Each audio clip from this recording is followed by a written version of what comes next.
Hi, dear friends. I hope all of you are safe and staying at home only. I, Prashant Lakhani, once again welcomes you in the world of SYJC Economics Chapter 3A Part 4. Dear friends, in our last session, we have discussed about determinants or factors influencing demand, जहां पे हमने ये कहा था कि demand of any commodity depends on some 11 different factors. Friends, exam point of view that topic is omitted. हमें उस topic की जरूरत आगे के टॉपिक पे पड़ेगी, that's why we have discussed that. तो एग्जाम पॉइंट ऑफ व्यू हमें उस आंसर की जरूरत नहीं पड़ेगी for reading purpose. But the topic which we are going to discuss in this session is most important, very interesting and damn easy topic. Economics में बहुत कम topic ऐसे होते हैं फ्रेंड्स जो इजी हो, इंटरेस्टिंग हो, उसके बावजूद भी इम्पोर्टेंट हो, जिसमें से आपका आज का ये टॉपिक है. Start with give the heading state and explain law of demand. State and explain law of demand. Dear friends, 8 mark के लिए बोर्ड एग्जाम में ये क्वेश्चन अब तक करीब करीब 20 से भी ज़्यादा बार आ चुका है. स्टेट का मतलब होता है statement which is given by Alfred Marshall, जिसमें हम अपने हिसाब से कोई छेड़खानी नहीं करेंगे. एक्सप्लेन का मतलब होता है explanation given by Prashant sir, जिसमें हम अपने हिसाब से छेड़खानी कर सकते हैं. So start with state and explain law of demand. Just give the heading statement. Friends, ये वो स्टेटमेंट है जो मार्शल का लिखा हुआ है. सो एज इट इज हमें वो लिखना पड़े और बाद में वर्ड टू वर्ड इसको समझना पड़े. Start with statement. Double inverted comma starts. Other things remain constant comma. Other things remain constant का मतलब होता है बाकी की पूरी दुनिया ठहर चुकी है, थम चुकी है, रुक चुकी है. बोले तो दुनिया गई खड्डे में, मेरे को क्या हाँक दूं. मैं जिन दो चीज़ों को फोकस करना चाहूँगा बस मैं उसी को स्टडी करूँ, उसी को कॉन्सेंट्रेट करूँ. तो other things remain constant comma. The larger the price of a commodity, the larger the price of a commodity comma, the smaller is the quantity demanded, the smaller is the quantity demanded, the smaller is the quantity demanded, and vice versa, and vice versa. Now see, damn easy meaning of this statement. बाकी की पूरी दुनिया ठहर चुकी है, थम चुकी है, रुक चुकी है. हम सिर्फ दो चीज़ को स्टडी करेंगे, कोई भी चीज़ का प्राइस और उस चीज़ का डिमांड. और ये कैसे बिहेव करेगा. The larger the price of a commodity, अगर कोई चीज़ का प्राइस बहुत ज़्यादा है, the smaller is the quantity demanded, तो उस चीज़ का डिमांड कम क्वांटिटी में होगा. एंड वाइस वर्सा, और उसका उल्टा. The larger the price of a commodity, अगर प्लाज्मा टीवी का प्राइस 1.5 लाख रुपया है, the smaller is the quantity demanded, तो उस टीवी का डिमांड रोज का 10 यूनिट भी नहीं है. प्लाज्मा टीवी कंपनी को ये नहीं सोचना चाहिए कि हम रोज के 10 टीवी यूं बेच देंगे. अरे 1.5 लाख रुपए का एक टीवी है, रोज के 10 लोग नहीं निकलेंगे ऐसा टीवी खरीदने वाले. Reverse example and vice versa के लिए, स्टेशन के बाहर फुटपाथ पे ढगला करके बैठे होते लेडीज सैंडल, लोटस ले 60 रुपया 60 रुपया 60 रुपया लोटस ले. वो बंदा ये सोच सकता है कि मैं रोज के 100 पेड़ तो यूं बेच दूं, 60 रुपए का ही तो है। तो आसान मतलब जो चीज का प्राइस ज्यादा है उसका डिमांड कम है, जो चीज का प्राइस कम है उसका डिमांड ज्यादा है। We have already discuss this example. Okay, अब इसका आसान सा मतलब एक्सप्लेनेशन पॉइंट ऑफ व्यू देखिए फ्रेंड्स, 8 मार्क का आंसर लिखने के लिए we have to write at least 2 sides of foolscap page, और ये कायदा से 3 लाइन का है जो हमने लिख दिया। इतना लिखने का आपने को कोई 2 मार्क भी नहीं देता है, 8 मार्क तो बहुत दूर हो गया। तो now we have to elaborate this answer, कुछ भी करके इस आंसर को लंबा चौड़ा करना पड़ेगा, खींचतान के अपने हिसाब से। तो now give the heading explanation, sorry explanation. अब ये जो एक्सप्लेनेशन है ना, ये अपनी मर्जी से चलेगा, ये अपनी मर्जी से चलेगा। It means, write down, it means higher the price, lower is the demand. It means higher the price, lower is the demand, and lower the price, and lower the price, higher is the demand. Lower the price, higher is the demand. आसान शब्दों में हम इसको समझ चुके हैं। जो चीज का प्राइस ज्यादा है उसका डिमांड कम है, जो चीज का प्राइस कम है उसका डिमांड ज्यादा है। महंगी चीज खरीदने वाले लोग कम होते हैं, सस्ती चीज खरीदने वाले लोग ज्यादा होते हैं। अभी इससे आसान शब्दों में हिंदी मुझे भी नहीं आता है। ओके, तो higher the price, lower is the demand, lower the price, higher is the demand. Now see, एक बात समझ लीजिए, 8 मार्क के लिए 3 लाइन का कायदा लिखा, 2 लाइन को एक्सप्लेन किया, तो भी 8 मार्क जितना लंबा आंसर नहीं होता है। If you have remembered our first chapter, जहां पे हमने एक बात स्टडी किया था, इकोनॉमिक मॉडल।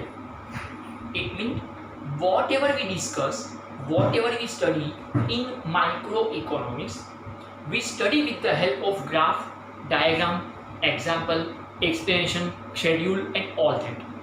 हम जो कुछ भी स्टडी करते हैं, हम जो कुछ भी डिस्कस करते हैं, उसके लिए हमारे पास कोई एग्जाम्पल होना चाहिए, कोई schedule, diagram, explanation, table, chart. Okay, तो यहाँ पर भी अब हम इसकी हेल्प लेंगे, क्योंकि कुछ भी करके हमें आंसर को 2 पेज तक तो भरना ही है। मैंने इसके पहले भी एक बार कहा था कि इसको हम नाम दे देते PFT, प्रशांत सर का फालतू technique. No friends, paper filling technique, paper filling technique. Okay, it should be paper filling technique, PFT, paper filling technique. तो यहाँ पर एक लॉजिकली बात अगर समझ में आती हो तो, लॉजिकली बात समझ में आती हो तो यहाँ पर लॉजिकली एक बात अगर समझ में आती हो तो हम ये जो कोई भी कायदा एक्सप्लेन कर रहे हैं, मुझे उसका शेड्यूल, डायग्राम एक्सप्लेन करके उसका एग्जाम्पल समझाना हो। यहाँ पर एक पीसफुली कॉन्सेप्ट के हिसाब से, यहाँ पर एक पीसफुली कॉन्सेप्ट के हिसाब से, now we should move on schedule and diagram. Friends, यहाँ पे आप शेड्यूल और डायग्राम ढापने का, लिखने का घाई नहीं करेंगे। We have some of the techniques. कुछ चीज़ों को अगर समझ लिया तो काम आसान हो जाएगा, आपको रट्टा नहीं मारना पड़ेगा, रट्टा मार ये नहीं करना पड़ेगा। ओके, तो now write down the following schedule and diagram, the following schedule and diagram, the following schedule and diagram is helpful to understand this concept. The following schedule and diagram is helpful to understand this concept.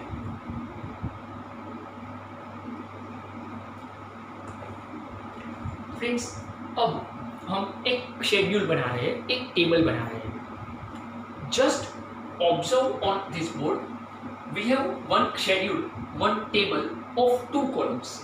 First column का हमने heading लिखा है price of commodity X in rupees. Friends, x नाम की कोई commodity है जिसे मैं बेचने बैठा हूँ, ऐसा मान लो. उसका जो प्राइस है मार्केट में वो हमने यहाँ पर लिखा है. सेकेंड कॉलम का हेडिंग है demand of commodity X bracket में in units. Demand of commodity X in units मतलब आप लोग मार्केट में वो चीज़ का जो डिमांड कर रहे हैं, आप वो मार्केट में आके वो चीज़ जो खरीद रहे हैं वो कितनी क्वांटिटी में आप डिमांड करेंगे, कितनी क्वांटिटी में आप खरीदेंगे, वो नंबर हमने यहाँ पर लिख के रखे हैं. ओके, तो पहले आप शेड्यूल लिखे, फिर मैं उसको एक्सप्लेन करूँ. Okay, give the heading price of commodity X in rupees. Second column demand of commodity X in units. Price में हम लिखेंगे 30, 25, 20, 15, 10. छोटे बच्चे को भी समझ में आए और याद रहे उतना आसान बना के मैंने रखा है फ्रेंड्स शेड्यूल. फ्रेंड्स, ये वो जो भी टेबल्स और डायग्राम्स में लेकर आ रहा हूँ, all this tables and diagrams are created. Okay, ये कोई बुक से चुराया हुआ नहीं है, ये कोई बुक से चुराया हुआ नहीं है. सो नाउ डिमांड की कॉलम में लिखेंगे 10, 15, 20, 25, 30. Sorry, 10, 15, 20, 25, 30. Now just relax for at least next 5 minutes. Just relax. मुझे इस शेड्यूल को समझना है फ्रेंड्स कि एग्जैक्टली क्या किया मैंने, ताकि आपको इजीली बोर्ड एग्जाम में याद रहे कि कौन से आंसर में मुझे कौन सा टेबल लिखना है. Dear friends, they will not mention anywhere कि आपको ये टेबल लिखना है, ये डायग्राम बनाना है. दे will not mention anywhere. Just observe the question, state and explain law of demand. खत्म. उन्होंने नहीं कहा है कि आपको यहाँ पे टेबल बनाना है, यहाँ पे डायग्राम, कौन सा टेबल. फ्रेंड्स, ये सब आपको डिसाइड करना होगा. Okay, and this schedule table must be written with pen. इसमें पेंसिल नॉट अलाउड. टेबल लिखते वक्त pencil not allowed. It must be with pen only. Okay, अब हम समझने की ट्राई करते हैं. सपोज ये एक्स नाम की कमोडिटी है. अगर मैं मार्केट में इसको बेचने बैठा हूँ, अगर ये 30 रुपये का एक अवेलेबल है, 30 रुपीज़ पर यूनिट, तो डिमांड वॉज 10 यूनिट्स. लोगों को ये महंगा लग रहा था, लोग सिर्फ 10 यूनिट खरीदने को तैयार थे. When the price was 30 rupees per unit. Suppose मैंने प्राइस 5 रुपया कम कर दिया. Now the price is 25 rupees. तो people are ready to demand 15 units. मैंने प्राइस 5 रुपया कम कर दिया, लोगों ने 5 पेन ज़्यादा खरीदना शुरू कर लिया. लोगों को ये सस्ता लगने लगा. मैंने प्राइस और 5 रुपया कम कर दिया. Now the price is 20 rupees. So demand also raises up to 20 units. मैंने प्राइस 5 रुपया और कम करके 15 रुपया कर दिया. तो now people are ready to buy 25 units. जब मैंने प्राइस और कम करके 10 रुपया कर दिया, तो people are ready to purchase 30 units. अगर इस टेबल को ध्यान से ऑब्जर्व किया जाए तो जो एक्सप्लेनेशन हमने लिखा था वो एकदम सही जा रहा है friends. Higher the price lower is the demand. जब प्राइस 30 रुपया है तो डिमांड 10 यूनिट का था. Lower the price higher is the demand. जब प्राइस कम होते होते 10 पे आ गया तो डिमांड बढ़ते बढ़ते बढ़ते 30 पे चला गया. तो higher the price lower is the demand, lower the price higher is the demand. Yes friends, ये जो रिलेशन है इसको यहाँ पे एक नाम दिया गया है inverse relationship. Inverse, INVERSE. Inverse का मतलब होता है उल्टा. तो ये टेबल अपने को एक बात प्रूव कर रहा है कि प्राइस और डिमांड के बीच में जो रिलेशन है इट्स इनवर्स रिलेशनशिप. तो अब हम इस टेबल को एक्सप्लेनेशन के लिए क्या लिखेंगे वो बोल रहा हूँ. टेबल के बाद आपको उसको एक्सप्लेन करना पड़ेगा. तो write down when the price was rupees 30, when the price was rupees 30 per unit, comma, demand was 10 units. Demand was 10 units. Continue. Next line. When the price falls. Friends हम यहाँ पे डिक्रीज वर्ड नहीं लिख सकते, decrease word नहीं लिख सकते. ऐसा क्यों? That I will explain after 2-3 sessions कि दोनों में फर्क होता है. तो मैं जो वर्ड यूज करूँ वही वर्ड यूज करो, वरना बोर्ड में मार्क्स नहीं मिलेंगे. When the price falls, FALLS, when the price falls from rupees 30, when the price falls from rupees 30 to rupees 10, when the price falls from rupees 30 to rupees 10 per unit,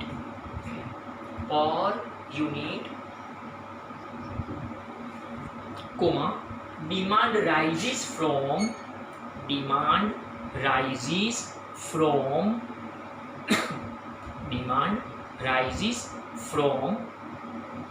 10 units to demand rises from 10 units to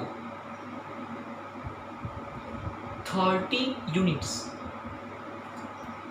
Demand rises from 10 units to 30 units. यहाँ पे एक सबसे important line लिखनी होगी जो MCQ में काम की है, ऑब्जेक्टिव्स में काम की है. लास्ट लाइन इसके लिए लिखेंगे, there is inverse relationship,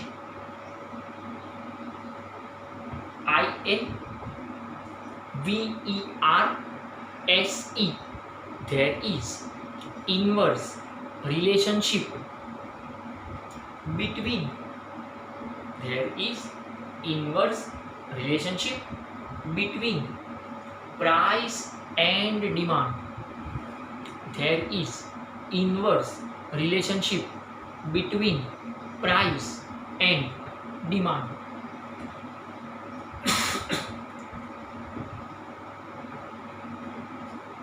full stop. Friends ये अपनी टेबल का एक्सप्लेनेशन हो गया. टेबल का एक्सप्लेनेशन मेरे को ये समझा रहा है कि प्राइस ज़्यादा है तो डिमांड कम है, प्राइस कम है तो डिमांड ज़्यादा है. तो इसे हमने नाम दे दिया inverse relationship between price and demand. अब तक हमने इस आंसर में क्या क्या कवर किया?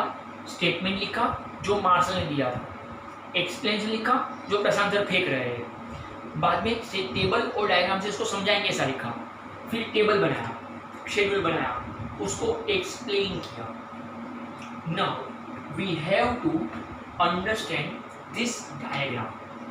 फ्रेंड्स कोई घाई के बगैर, पहली चीज, graph paper is not allowed, graph paper is not allowed, graph paper is not allowed, not allowed.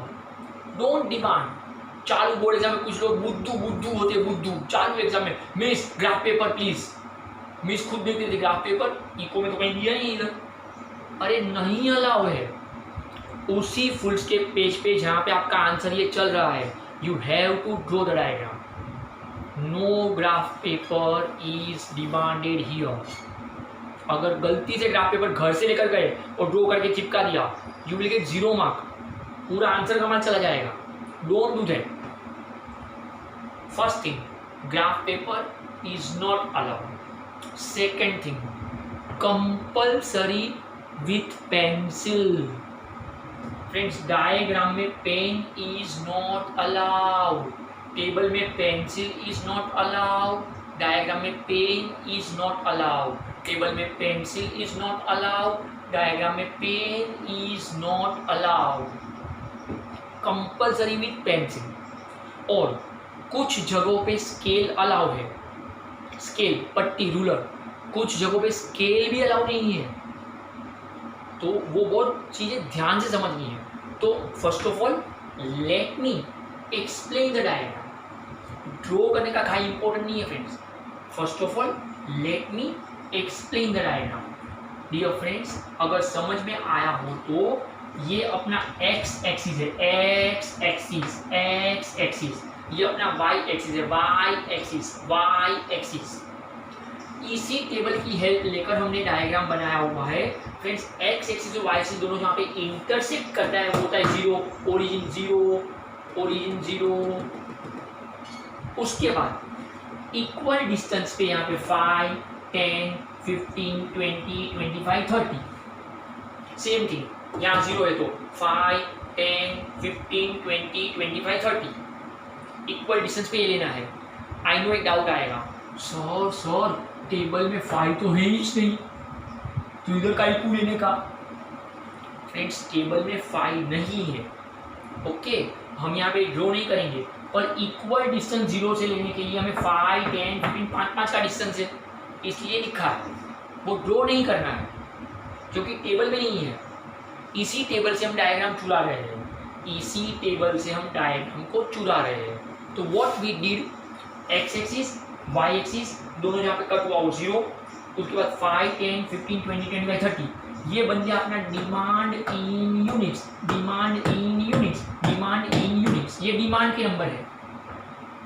यहाँ पे 0, 5, 10, 15, 20, 25, 30 ये बन गया price in rupees, price in rupees, price in rupees.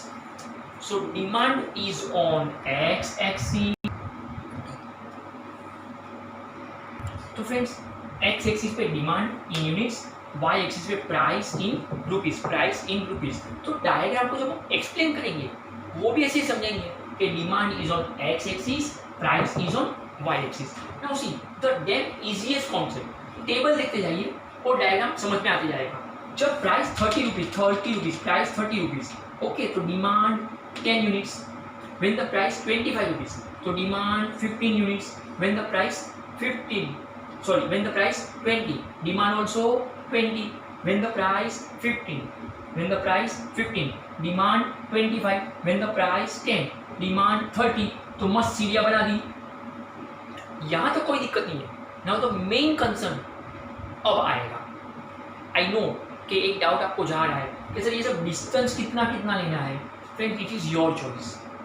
आप अगर इसको 1 सेमी ले रहे हैं तो भी चलेगा, 2 सेमी ले रहे हैं, मतलब पहले से 2 सेमी का डिस्टेंस लेके रख दीजिए, डिनोट कर दीजिए तो भी चलेगा। जो चीज़ आप यहाँ पे करते हो सेम चीज़ यहाँ पे करना। आप जो चीज़ यहाँ पे करते हो सेम चीज़ यहाँ पे करना, सेम चीज़। अगर यहाँ पे 1 सेमी लिया है तो यहाँ पे 1 सेमी। एक और ऑप्शन है आप लोगों के पास, एक और ऑप्शन है। बहुत बड़ा डायग्राम बनाने का जरूरत नहीं है, 7 के 8 लाइन के अंदर डायग्राम अगर आ जाता है तो भी ये बहुत अच्छे से मार्क्स कवर करेगा। Marks point of view 7-8 line अगर हमने कवर किया है, 7 to 8 लाइन्स, तो it is much more nice one. Option के हिसाब से बोल रहा हूँ फ्रेंड्स, उसके लिए एक तरीका दे रहा हूँ। फुल स्केप जो अपना होता है उस पर जो लाइन होती है, अगर हमने इसी लाइन का इस्तेमाल कर लिया ओके, तो यहाँ पे आपको उसके लिए 0.8 सेमी लेना है, मतलब 1 सेमी में 2 लाइन कम। नहीं समझता है तो आप 1 सेमी डिस्टेंस यहाँ पे ले लीजिए और यहाँ पे जो लाइन ऑलरेडी है फुल स्केप का उसी को रख दीजिए, तो कोई दिक्कत नहीं है। मतलब यहाँ पे एक लाइन का डिफरेंस रखा है और यहाँ पे 1 सेमी का डिफरेंस रखा है, तो कोई दिक्कत नहीं आएगी। ओके, तो ये लाइन हमने बना दी। अब हमें जो ध्यान रखना है वो अब आ रहा है, विदाउट स्केल अगर अच्छे मार्क्स स्कोर करने हैं, देखिए अगर आप स्केल से इन सबको कनेक्ट कर देंगे तो भी इट्स ओके, पर वहाँ पे मार्क्स कट हो सकते हैं। द रीजन इज क्योंकि फ्रेंड्स ये कर्व वर्ड है, curve, CURV curve, it's should be free hand curve, without scale, without ruler, without पट्टी। आपको कोई पट्टी इस्तेमाल नहीं करना चाहिए जब आप ये कर्व बना रहे हो।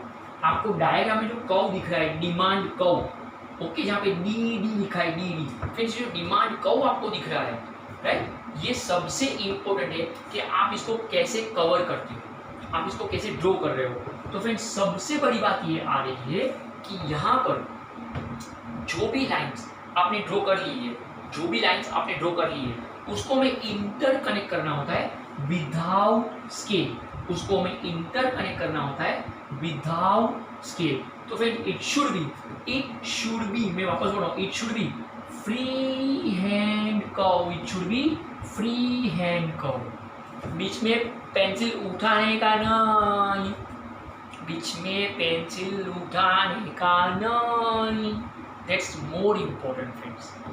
तो ये बन जाता है आपका DD is the demand curve, slopes downward, slopes downward, slopes downward, slopes downward, slopes downward from left to right, from left to right, left to right. ये ऊपर से नीचे जा रहा है। आप बोले तो काय को ऊपर से नीचे जा रहा है, प्राइस तो डिमांड तो बढ़ रहा है, यू आर राइट कि डिमांड बढ़ रहा है, पर डिमांड इसलिए बढ़ रहा है क्योंकि प्राइस कम हो रहा है। तो फ्रेंड्स डिमांड इसलिए बढ़ रहा है कि प्राइस कम हो रहा है, प्राइस कम हो रहा है, डिमांड बढ़ रहा है, प्राइस कम हुआ डिमांड बढ़ा, प्राइस कम हुआ डिमांड बढ़ा, प्राइस कम हुआ डिमांड बढ़ा।